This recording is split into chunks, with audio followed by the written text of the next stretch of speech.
Do conspiracy theorists believe contradictory things? Writer, editor, and colleague of mine at Reason Magazine, Jesse Walker, penned a piece last month about the rationale that people employ when deciding the plausibility of a conspiracy theory. He actually recently attended the International Conspiracy Theory Symposium, which presented a slew of studies, old and new, looking at theories that are not more prevalent amongst one political party over the other. Actually, they may in fact be just a simple fact of life. Here to talk more about it is Jesse himself. Hello, Jesse. Hi, Robby. Good to be here.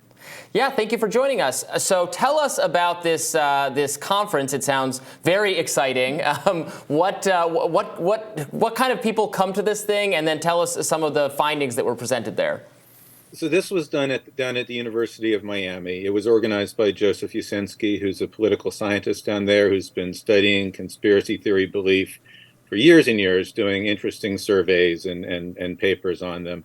And this is the second one he's done. He did one back in 2015, which I also went to. And both times the idea was to bring together people from different fields, whether it's psychology or sociology or history or anthropology, religion studies, who are all looking at conspiracy theories from different angles, and often with completely different toolkits and different assumptions. You have everyone think from, there was a lot of sort of prickly moments at the first one where a lot of mostly psychologists, some of the other social scientists who tended to see conspiracy theories as a social problem were running up against people from the philosophy departments who see them as ideas and want to debate them on a case-by-case basis, and people from cultural studies who, again, sort of were looking at the sorts of beliefs people have, but not with the kind of pathologizing attitude that some, not all of the psychologists had. It was a lot more amicable this time, partly as a matter of who was there and who wasn't, but also because a lot of people were kind of in a mood for self-correction. One of the biggest papers that was presented there basically debunked one of the old psychology studies from 11 years ago that gets cited a lot, and a lot of the philosophers were kind of in the mood for. There were two different papers that were looking in different ways at the question of, all right, so how do we distinguish a conspiracy theory worth taking seriously from something that's not worth taking seriously, either because the person who's presenting it is dishonest or because they're making huge leaps in logic and so on. So it was very interesting. There's a whole bunch of very different studies, and I did my best to cover as many of them as I could in the article. So, Jesse, you talk about conspiracy theorists kind of getting a bad rap because of one of these studies, right? This idea that existed apparently up until recently that conspiracy theorists can hold these contradictory beliefs, like the idea that Princess Diana was murdered versus the idea that Princess Diana is still alive. And you think, well, what kind of a kook can believe both of those things? But this paper that was debunked, you write, it measured the likelihood, people's belief that not the belief in that thing was real, but the likelihood that one or the other of the conspiracies could be true. What is the import of that kind of realization? What is the potential relevance of people seeing conspiracy theories in a different light, perhaps taking them more seriously, or people who engage in them more seriously? Yeah, I mean, and I should say in terms of that paper, it's been criticized on the grounds that you just mentioned for years. People said, some of these people don't believe both. They're just sort of saying these are both worth taking seriously, because it wasn't yes, no questions. It was sort of rate on a scale of, I think it was 1 to 7, how likely you think it is. But this new paper pointed out that even what looked like that correlation between the two beliefs was probably just a statistical artifact, because most people didn't believe either theory. You have this huge correlation between people who say she wasn't assassinated and she wasn't still alive because they just believe the normal story that she was killed in a car accident. And that created this kind of statistical optical illusion of people agreeing with both of the theories about the alleged secret plot. And so basically, when you take apart, you look at the more specific numbers, you find actually you have a tiny number of people who do believe both. It's about the same number as the number of people who believe the Earth is flat. It's not typical conspiracy believers, but most people actually do have, even if they're believing something really improbable, they're often very rational enough to understand that this is inconsistent with this wildly different belief.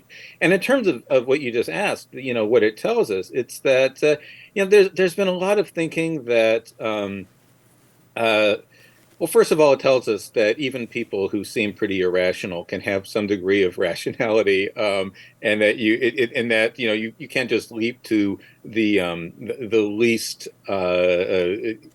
normal explanation for why someone believes what they do. But it also kind of this study kind of raises the question: well, how many of these other correlations? There's this idea that there's people with this kind of special conspiracy ideation, like a conspiracy style of thinking, and if they believe one conspiracy theory, they'll probably believe all these other ones.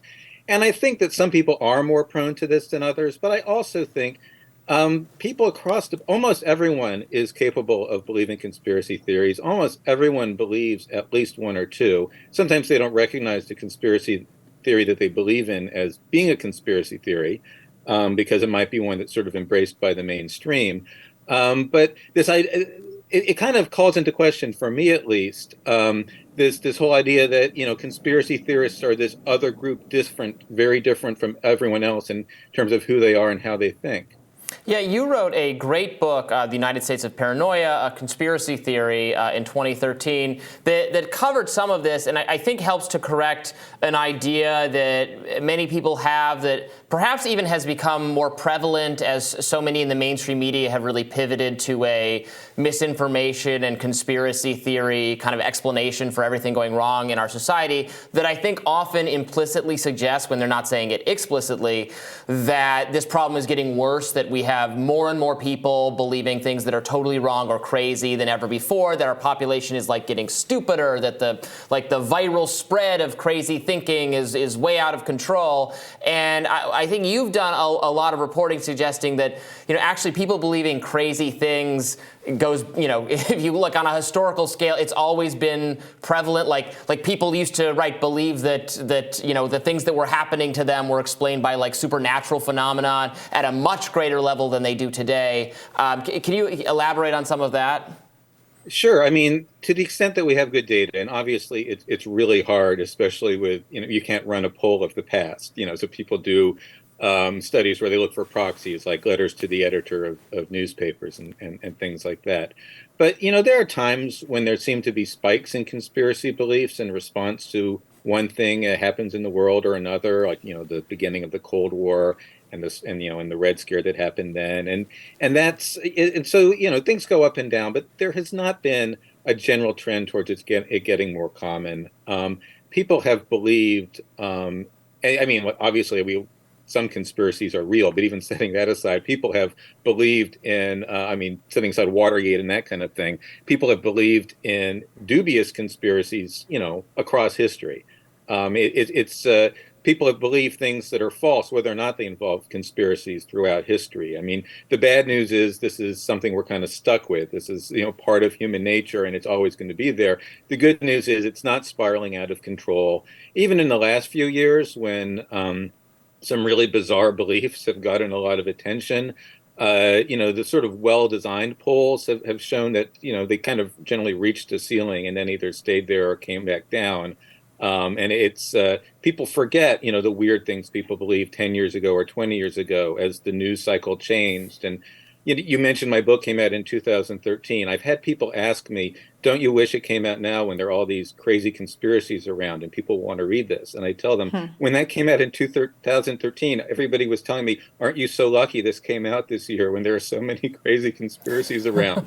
People forget all this stuff people believed 10 years ago. And I hate to tell you, but in 10 years, there's still going to be a lot of weird beliefs out there. Yeah, especially since I got to say your point about so many conspiracy theories panning out to be true. I know a lot of folks in the Black community are very open to conspiracies because when the FBI kills Fred Hampton, when you have the Tuskegee experiment, experimenting on Black folks for so long, I mean, there are reasons that people believe what they believe, or at very least are open to the possibility of anything basically going down. Thank you so much for joining us today, Jesse Walker. Thanks for having me. We'll have a Rising right after this.